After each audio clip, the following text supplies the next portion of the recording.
अरे भाई एक बात समझाओ, इस्लाम में बांदी रखने की इजाजत क्यों थी? क्या ये औरतों पर जुल्म नहीं है? और क्या ये आज के ह्यूमन राइट्स के खिलाफ नहीं? देखो, पहले बैकग्राउंड समझो। उस दौर में दुनिया भर में गुलामी आम थी, चाहे वो रोम हो, फारस हो या हिंदुस्तान। इस्लाम ने गुलामी इंट्रोड्यूस नहीं किया, बल्कि धीरे धीरे खत्म करने का सिस्टम लाया। तो फिर अल्लाह ने एकदम से बंद क्यों नहीं किया? क्या वजह है? अल्लाह जरूर इसको खत्म कर सकते थे, लेकिन इंसानों की फितरत और समाज की हकीकत को ध्यान में रखकर कदम उठाए और कई रास्ते दिखाई। इस्लाम ने गुलाम बनाने को प्रमोट नहीं किया, बल्कि आजाद करने को नेक काम बताया। तो फिर बांदी से निकाह के बिना रिश्ता रखना कैसे जायज हो सकता है? बहुत अहम सवाल है। देखो, जंग में जब दुश्मन की औरतें कैदी बनती थीं, तो उस वक्त या तो उन्हें आजाद किया जाता था या सिस्टम के तहत उन्हें बांदी बनाया जाता था, जिससे उनका रेप न हो, कोई उन्हें अब्यूज न कर सके।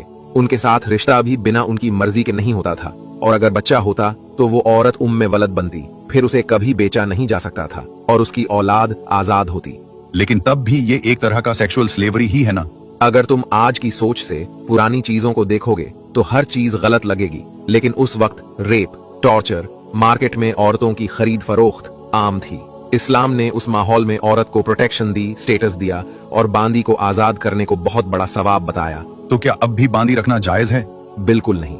आज दुनिया में गुलामी का सिस्टम नहीं है, इसलिए इस्लाम का वो रूल भी अब अप्लाई नहीं होता। वो उस वक्त का हल था। आज अगर कोई ये करे तो इस्लाम के खिलाफ जाएगा, क्योंकि इस्लाम ने दुनिया में चल रहे कोई एग्रीमेंट को फॉलो करने का हुक्म दिया और आज गुलाम बनाने का कोई रूल नहीं है। इसलिए इस्लाम का ये रूल अब नहीं कोई अप्लाई कर सकता।